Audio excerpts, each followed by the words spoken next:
Bendiciones en Cristo, querido intercesor 24 horas.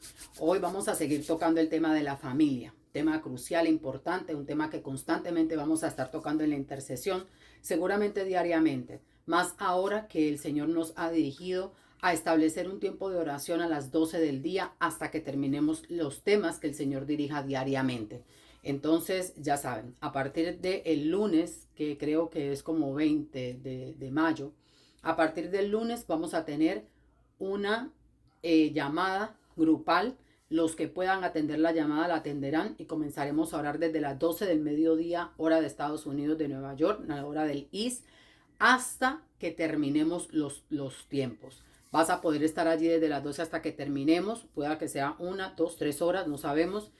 Asimismo, vas a poder estar tal vez 1 hora, o vas a poder estar desde el principio hasta el final, o vas a poder entrar a la mitad, pero siempre va a haber un tiempo de oración que empieza a las 12, pero no sabemos a qué hora va a terminar. Si tu tiempo de oración es, por ejemplo, la 1, las 2, las 3 de la tarde, y en ese tiempo está la llamada grupal, te puedes añadir y puedes hacerlo. Pero sabes que tu siguiente tiempo de oración personal, que sería en la madrugada o en la noche, tú lo tienes que asumir. Pero esta llamada de las 12 del mediodía le va a dar la posibilidad a los que están en países como Canadá, en países como en Italia, los que están en Argentina, hacer un tiempo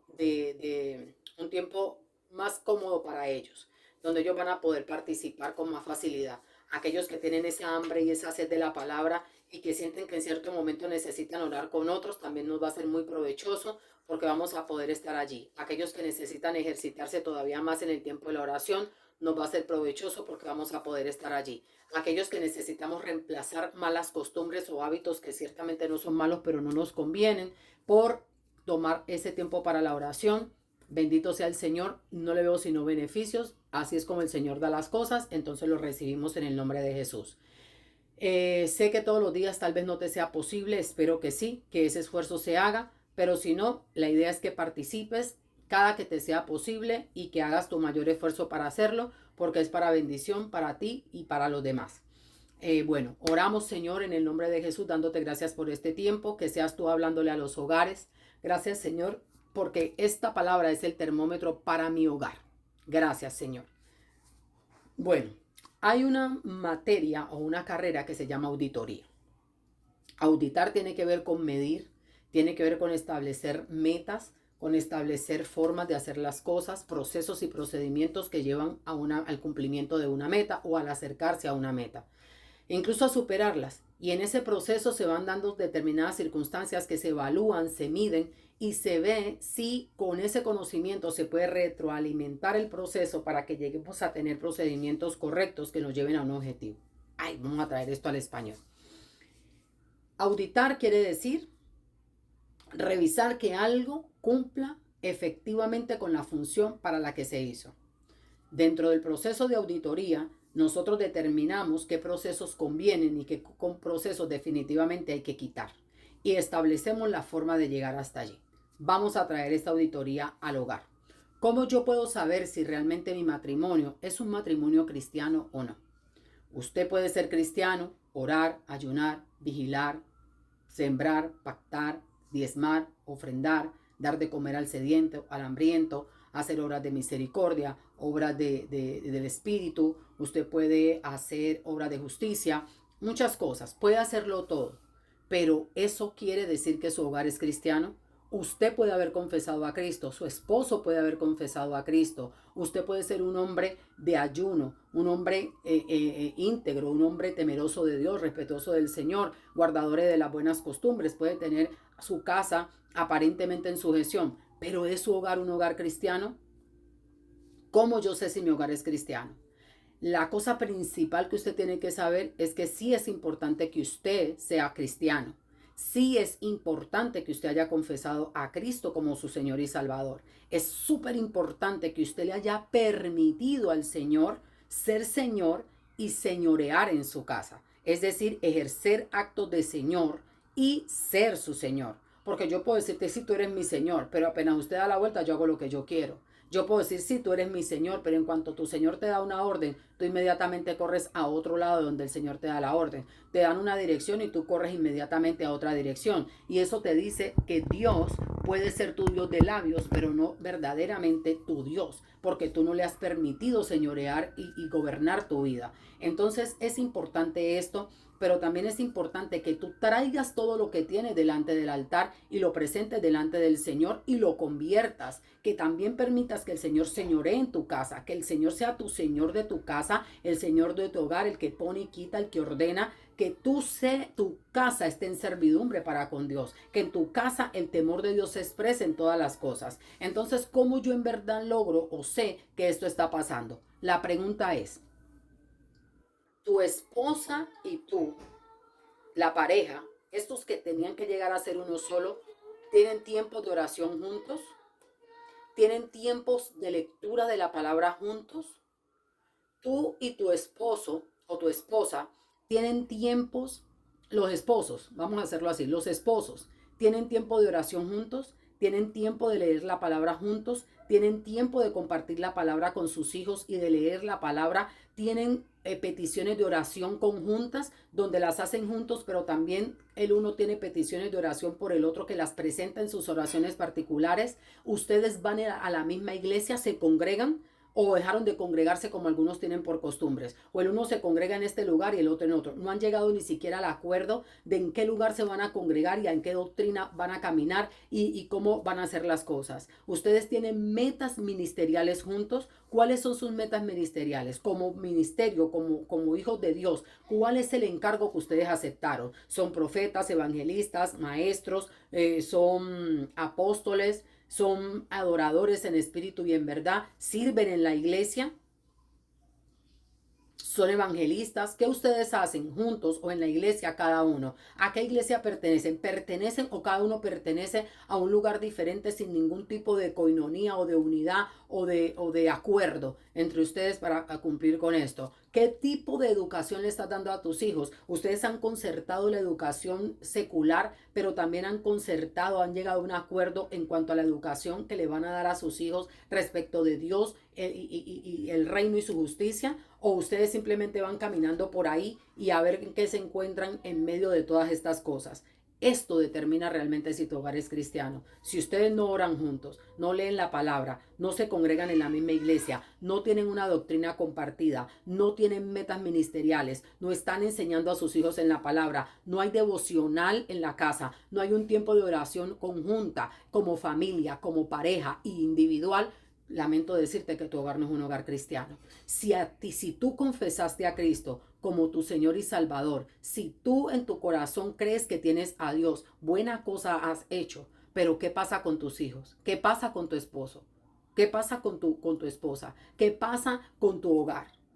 ¿Cómo tu hogar va a recibir la cobertura y los beneficios que un hogar debe recibir bajo el amparo del Altísimo si tú no has llevado tu hogar al amparo del Altísimo? Si tú en verdad has cambiado tu vida y ciertamente la has transformado de manera individual, eso es maravilloso, es genial y necesario realmente. Pero también es necesario que en ese proceso de transformación verdadera que tú estás sufriendo, traigas a tu casa, traigas tu familia, integres a tu hogar, porque Dios es un Dios de propósito y Él llama a un hombre o a una mujer, pero no a él solo, lo llama junto con su familia. Cada vez que el Señor rescató y sacó a un pueblo, mira que Él sacó un pueblo, Él tomó a uno para por medio de Él tomar un pueblo, un linaje, una nación entera. Y tú eres parte de un pueblo, de un linaje, de una nación escogida, adquirida por precio de sangre. No puedes pensar jamás que tú vas a salir solo y que tu familia se va a quedar en el lodo donde está. No pueden estar dos, andar juntos si no están de acuerdo. Y tenemos que entender el poder de la unidad. La familia refleja la relación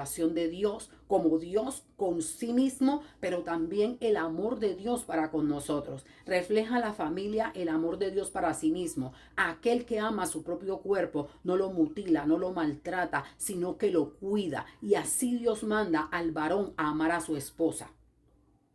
Esa relación de respeto inefable que hay entre el Padre, el Hijo y el Espíritu Santo. El Señor manda a la mujer a respetar a su marido.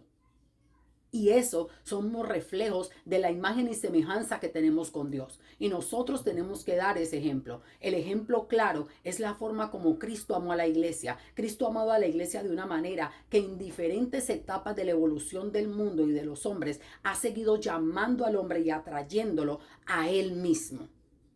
Ha dado su cuerpo, ha dado su vida, su divinidad. Todo lo que tenía Jesús lo ha entregado por nosotros, por su iglesia, por su novia.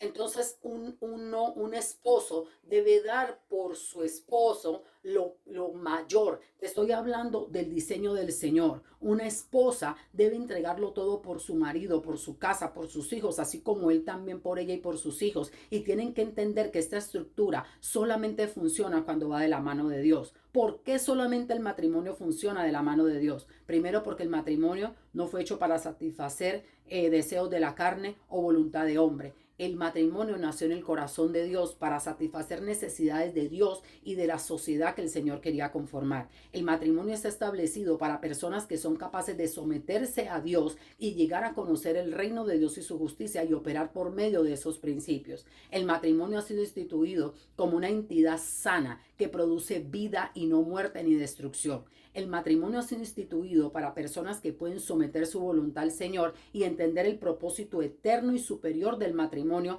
y no para suplir necesidades individuales. Por eso un matrimonio cristiano no está sujeto al divorcio, ni a la separación, ni a la violencia, ni al odio, ni al desprecio, ira, rabia, resentimiento, rencores, rechazos, maledicencia, a la opresión, al maltrato, a la humillación, al uno creerse más que el otro. No está llamado el matrimonio a las metas individuales, no está llamado al uno ser más grande que el otro, porque usted no considera más amado un brazo que otro. No importa qué tanto usted use uno u otro, ambos le son necesarios, como los ojos. ¿Quiere más un ojo que el otro? ¿Cuál es el ojo que más ama?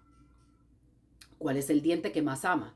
¿Cuál es el órgano que usted más ama? ¿Cuál es? No, nosotros amamos toda nuestra piel, de los pies a la cabeza, amamos todos nuestros dedos, amamos todo lo que somos, porque es así como fuimos diseñados, porque nos es necesario. Asimismo, una persona ama a otro con su paquete completo. Lo amamos con lo que nos agrada y lo amamos con lo que ya no nos agrada tanto, esperando que el Señor obre en nosotros para aprender a amar aquellas cosas que tal vez no nos son tan agradables, pero también para aprender a respetar la individualidad dentro del margen del respeto y las buenas costumbres de nuestra pareja, de nuestro esposo.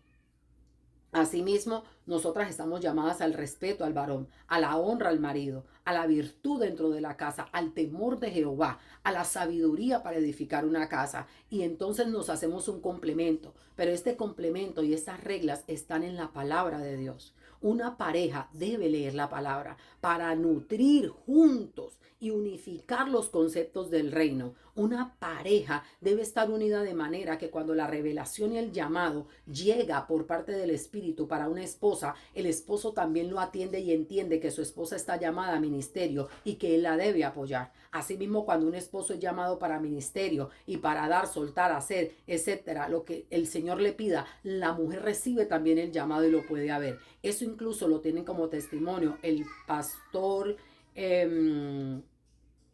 David, él se llama David Wilkerson, que fue el hombre que Dios usó para el avivamiento y el trato con las pandillas en Nueva York en determinada época. Este hombre, llamado uno de los generales de Dios, da el testimonio de cómo Dios le hace ciertos llamados a lo largo de su ministerio, y cuando él fue a hablar con su esposa, él no encontró en ella una pared ni un bloqueo. Ella encontró incluso palabra donde él tuvo que reconocer que por medio de una mujer el Señor le habló y lo exhortó, y aún le llamó la atención por su falta de fe, por su falta de compromiso o por no querer hacer cosas que ella percibía que simplemente él no quería hacer. Ella le decía: ¿no será que estás contendiendo con Dios? ¿No será que tú no lo quieres hacer? ¿No será que ese eres tú? Pon tu fe, actívate, muévete en lo que el Señor te dice y lo demás viene después. Y el Señor obró de manera maravillosa. Una esposa nunca puede ser tropiezo para un marido, por eso es idónea. Idónea quiere decir que ayuda, que es la pieza que falta, que es el motor que te impulsa, que es aquello que te complementa. no que te castra, que te frustra, que te atrasa. Y así mismo es el esposo. El esposo es esa persona que se deja ayudar, que se deja impulsar, que se deja ministrar, que se deja tratar. No esa persona que se levanta para aplastar, para destruir, para humillar, para poner por debajo, para levantarse por encima de con violencia. No, señor. El matrimonio cristiano, el matrimonio que está instituido como Dios lo determinó, no esa sombra de figura de matrimonio que tiene el hombre, no esa sombra de figura torcida y degenerada que tiene el mundo, donde desde el mismo día que tú inicias el matrimonio, el mismo día que te estás casando, te dan causales de divorcio. El mismo día que te estás casando, el mismo juez que te casa es el mismo juez que después divorcia.